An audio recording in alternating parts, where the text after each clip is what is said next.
It's Nolan. Now, before we get started, make sure y'all hitting that like button. Make sure y'all sharing it on your respective platforms. Let somebody know what we're doing today. Now, let's get into the show. Yeah, bi-coastal, baby. Strictly getting this cake. Nigga live in the A, used to be up in the Bay. Handle business, clocking my riches, Japan for the dinner. Pretty women, my Rolodex, I just stroke them and spin them. Fresh up out of poverty, my carrots, no veggies. I got them jocking, haters watching, niggas strapped and I'm ready. I watch my own back. Cool nigga getting money, you play me, get your dome crack. Really got your girl up on my phone jack. Independent living, I did it without a roadmap. Share my opinion, them digits buzzing like cognac. Every song I drop, you know I own that. Shawty love my style, and when she with me, get a soul snatch. Homie, I've been grinding, fine dining, seafood on the island. Plenty jewels shining, only talk if it's about them collars. Used to be selling tapes in my city like a Muhammad. Mahogany queen, and zipping my jeans, trying to pop it. God damn, baby. What's going on, beautiful people? It's the kid J Nolan here. Welcome back to another episode of Inside the Industry, your number one source for music, entertainment, commentary, and breakdowns. Hope everybody's doing well out there. My voice is a little cracky or whatever, you know what I'm saying? But we're going to get through this, all right? So y'all know a couple weeks ago, we talked about the whole controversy around Young Miami Spin That. There was a lot of talk going around, whether it was good, whether it was bad for society, negative impact, influence, the whole thing, the India Ari situation, the whole nine. Me personally, I'm very much in the middle with this song. I'm not a huge fan of the content of the record, but it's a catchy song. And I feel like there's so much hip hop out there that falls in this category that is pretty much not even a problem, not even like a really worth the conversation. You get what I'm saying? But for whatever reason, it struck a chord with people. We discussed it. It is what it is, right? But now we have Earn Your Leisure in a new conversation that they have on Ray Daniels' podcast. We got, what's his homeboy name? Rashad. Rashad comes out and vehemently says that this song is bad. It's negative. It's bad for the people. It's influencing people in the wrong direction. It's glorifying scamming and all this different type of stuff. Drawing a line in the sand, right? Saying he don't support it. And the reason why I'm making this video is because I find it so very interesting that Rashad from Earn Your Leisure is coming out down talking Young Miami song Spin That as it glorifies scammers when his company does the same goddamn thing every day and annually at motherfucking InvestFest. People have been criticizing your company for the longest for bringing scammers on your podcast, for bringing scammers to InvestFest to come on stage and talk like they're motherfucking financial intellects. And y'all ain't done nothing to improve that shit. Y'all niggas went on the radio and co-signed a nigga who was actually teaching people on Sway in the Morning how to commit fucking fraud in car purchasing, and y'all co-signed that shit. And then you gonna come out here and downplay a woman for making an artistic song about scamming when y'all niggas are actually sitting with the scammers, employing the scammers, and giving them a platform, putting them niggas on stage in front of thousands of people every year. What the fuck are we doing? Now, I've said what I gotta say, but there's a young lady who actually has a more educational approach to how she breaks this down. And I'm gonna share her video as well. And I'm gonna shout her out in just a moment. Her name is Tiffany Ryland. She could break this down a little bit more eloquently where I'm just gonna shoot straight from the hip. But let's go ahead and get into the video where Earn Your Leisure says Young Miami Spin That should not be celebrated by the community, the very community that they've been getting their riches from. Theme song for people, but it's like the average black person has less than $3,000 saved. Young Miami Spin That record draws a line in the middle of the sand. One of the most ignorant records I've ever heard. That doesn't make it bad. It just baffles me how people just are defending this. Like, two wrongs don't make a right. Just because we listen to ignorant music, that shit was ignorant when we listened to it. And you can't say music wasn't hurtful because I know people that's actually went to jail because they listened to music. Yeah. It influences people. She doubled down on ignorance because you're encouraging people to steal from stores and scam, but then you also encouraging people to spend it as soon as they can get it. At least save the money. This is real EYL, nigga. Like I said, like, They best that shit. Jay was talking about selling drugs his whole career, right? But at least he said change is cool to cop, but more important is lawyer fees. He was giving us some information back then of what's really important. Hold the that, so hopefully you have to go through. Right? Like, That's hard. That's amazing. nah, that shit's harmful, man, and it's no balance. So if it comes on in the club, you're not singing that shit. It's a catchy song. You're not singing it. Why would I be singing about scamming niggas? Like, what are we talking about? You never bought nothing from a scammer? Never. Nothing Never from a bought booster. from a booster? Maybe. It's irresponsible. It is entertainment. Should be I the think, song like, Young- kind of what you left off was the balance. They're going to tell me my neck, my back, but they're going to tell us about Little Kim. I'm like, yeah, but there was balance. There was at least other shit we can listen to. I'm listening to the kids. There is no other record. What do you mean there is no other record? So you mean to tell me, Young Miami? Let's just. And I hate to hang my hat on Young Miami like I'm a big fan of her, because I'm not. You know what I'm saying? But I'm indifferent to her. I'm not against her. But you mean to tell me Young Miami, who just a year ago couldn't find a hit? She was out here sampling music, previewing music. The people say, cut that shit off.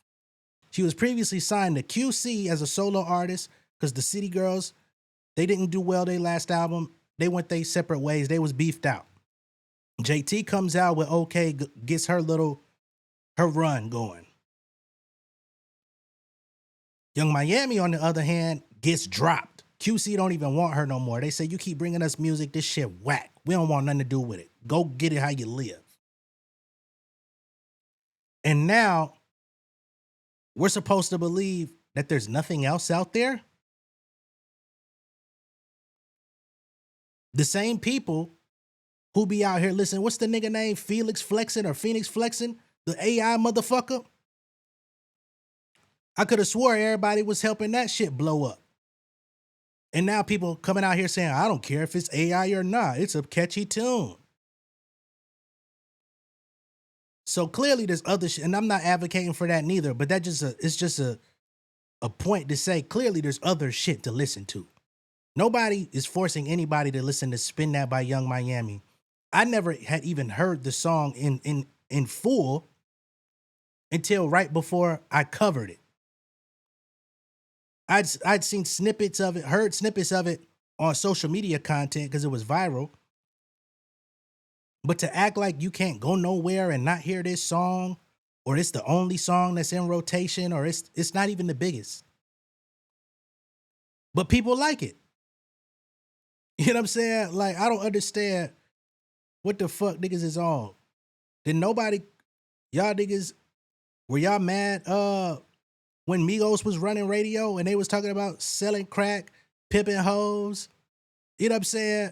Come to the north side, get your stupid ass whacked. It's hip hop. All of this shit is included in hip hop content. It has been from, I won't say day one, but I say by day 3 of this shit. By day 3 of the hip hop story, questionable content came into play. Whether it was about pimping, killing, shooting, selling drugs, robbing, stealing. Niggas let Biggie kidnap kids, F them in the butt, put them over the bridge. Niggas let that shit ride. But no, we draw a hard line on Young Miami. Spin that. It's influencing people to scam. Okay, well, take your scamming ass on stage and play that shit when y'all walk on stage and do y'all little jig at InvestFest. Because that's what the fuck y'all been doing anyway. Like, it's either they're going to listen to this or it is a sexy red. Where do they get the balance from? Is it catchy? Yeah. The more you talk about it, is it going to give more attention to it? Of course. Is it going to keep climbing up the charts if we keep discussing it? Of course. So it helps the record. Yeah. You see what I'm saying? But, like, the conversation needs to be had. Like, all right, yes, it can be entertainment. Can we separate it? I remember walking in the store and listening to Sexy Red's joint. I didn't even know who she was. She said something about her booty hole's brown. And my daughter was like, Dad, what was that? It actually turned her away from the music. Talked about Lupe earlier. He was like, I had a Jay-Z boycott because he said he never prayed to God. He prayed to God E. But by my 30th watching of Streets was watching, so he's saying after 30 times of listening to it, he started singing the shit. In our business, we call it programming. Where's it getting programmed? Radio. our kids listening to the Urban radio? community. Social I see media some. is dictated by what? Algorithm, right? Yeah. If it's never in your algorithm, you're not seeing that. Yeah, yeah. Right? Your algorithm is seeing it because you're That's what you entertained by want. that shit. Entertained by it. Now, clearly, this is heavily chopped. The other part of the conversation is, for me growing up, music used to get me through my day. This song is like pretty much a theme song for people, but it's like the average black person has less than $3,000 saved. So even to spend this shit, like when Big say niggas talking it but ain't living it, y'all don't even have $1,000 saved. If I'm in this world and I'm really living like Big Meech and I really got money, then I'm fucking with that type of music because it's my real life and I'm spending this shit. They're showing us videos of kids in elementary school. So are you saying that people can't make sound financial decisions by playing Spin That by Young Miami? Like, this is such a nothing burger ass conversation. The niggas coming to your event are bumping Spin That on the way there.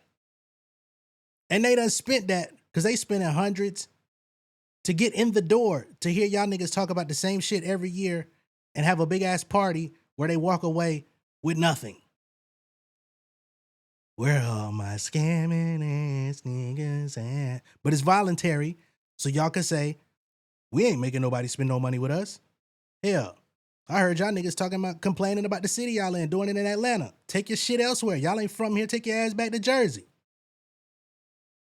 School buses on school trips. Like, yo, what are we doing? I feel like boosting and scamming is the female version of drug dealing. I feel like she's getting it because she's a woman. We give too many passes. We're in the last place because we have no social construct, morals. We're not embarrassed. Now she's getting too many passes. Again, I'm not even an advocate for Young Miami, bro. But this shit is crazy to me. And then y'all put Sexy Red in the conversation as a footnote when Sexy Red has 3 albums or a mixtape before the album and 2 albums filled with way worse shit. Sexy Red came out here and promoted STDs and gonorrhea and all that shit, and y'all let her get by. And you add her to the conversation as a footnote while Young Miami gets this heavy-handed critique. I just don't understand it. Again, I don't care about Young Miami, but I do care about disingenuous conversations like this. Of nothing, where everything is okay. Oh, it's only music, and that's why we're fucked up. You like this content? Become a YouTube member or a Patreon member. This song is like Absolutely pretty much not. So now let's get to Miss Tiffany Ryland. I just saw this video the other day. Coincidentally, I saved it just off what she was talking about because I was like, oh, that's legit. But then a couple days later, they come out with this shit. So now we're going to use it as content, okay? So she says, my take on InvestFest, what are your thoughts? Do the event organizers need to improve their vetting, or should that be the responsibility of the audience? I think the biggest problem with InvestFest isn't the event itself, it's that they blur the lines between experts, influencers, and grifters. Hear me out. When you put them all on the same stage, the audience assumes that they are equally credible. And that's honestly where I believe that the issues begin. So before anyone gets all in their, feelings about this or gets upset, let me be very clear. 2 things can be true at once. InvestFest has absolutely changed lives for the better, might I add. They've introduced thousands of people to entrepreneurship, investing, wealth building. They've also given a platform to legitimate experts with education, credentials, and real world experience to back up what they teach. However, they've also repeatedly platformed people who have later been accused of fraud, deceptive business practices, or simply weren't qualified to be teaching in the first place. And that's not a small issue. The people that are attending InvestFest are often looking for a way out. They're looking for financial freedom. They're looking for someone that they can trust. So when Earn Your Leisure has built this platform with credibility with its audience, that credibility gets transferred to the people they choose to put on stage. And the average attendee isn't thinking, let me independently vet every speaker, especially when they're paying the price that they are. They're thinking, if they're here, Earn Your Leisure must have already done that. And so that's why I believe that the responsibility is greater, not just for Earn Your Leisure, but for every platform. And trust me, I know no one gets it 100% right. But when you are consistently mixing respected experts with social media influencers and people whose business practices are being questioned, it becomes difficult for the audience to tell the difference. Entertainment starts looking like expertise, and confidence starts looking like competence, and followers start to equate to credentials. And that's dangerous when people's life savings are involved. This isn't about saying that InvestBest shouldn't exist. Actually, I think that it should. I think that it does a lot of good work. But I also think that a platform built on trust has a responsibility to protect that trust by doing more rigorous vetting before handing someone a microphone. Because the people in those seats deserve access to opportunity, not access to the next scam. Maybe the conversation shouldn't be whether InvestVest is good or bad. Maybe the conversation should be, what responsibility does a platform like InvestVest have when its audience trusts its recommendations? I genuinely love to hear your thoughts. Does the responsibility stop with the attendee to do their own research? Or do platforms like this that are charging hundreds of dollars for people to attend, do they owe it to their audience to vet the people that they choose to amplify? I think the biggest problem with InvestFest isn't the event itself, it's that they blur the lines between experts, influencers, and grifters. Hear me out. When you put them all on the same stage, the audience assumes. All right, I think it started over. But y'all get where I'm going, right? She's saying that there is some good work that's done. There are some experts that come out there, but they get cross-contaminated with scammers and grifters who sit on the same stage. They discuss the same topics with the experts, right? And then they go on to become scammers, or they've already been scamming people prior to them getting booked. So then it all becomes a big question of reliability, trust, transparency, and what I'm actually spending my motherfucking money to come in this building for, because I don't personally know everybody's backstory to say, oh, this person is legit, this person sitting next to him isn't, this person here doesn't even deserve to have a fucking opinion. But since they're all here, they're elevated literally on the stage, I'm in the crowd, who am I to say that this ain't legitimate? But yet y'all come out here and condemn somebody for making a song about scamming when y'all niggas actively coalesce with scamming and hang out with the scammers. This shit makes no sense to me, but you know, that's just how I go. And the crazy thing is when Pocket Watcher with JT went on his platform and called out the scammers that they platformed on their production and that they were going from city to city, state to state, media platform to media platform with, they saw him out in public and damn near wanted to jump him. Now, what part of the game is that? Right? You mad at Young Miami for making a scamming song while you employ scammers. Somebody calls it out and says, hey, I don't think you should be co-signing this person, this person, this person, because y'all went on the radio and encouraged people to commit bank fraud. I think you should distance yourself from this group of people.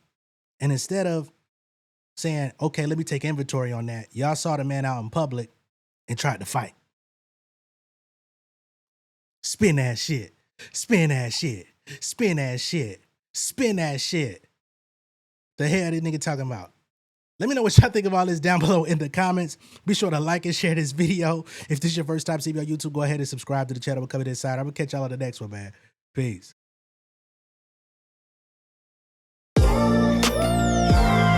Yeah, family over fame in this bitch, yeah. The glory of living righteous is setting in. My street knowledge and education's a perfect blend. Young mogul, independent, I've been setting trends. The first one from my family to be faithfully wed.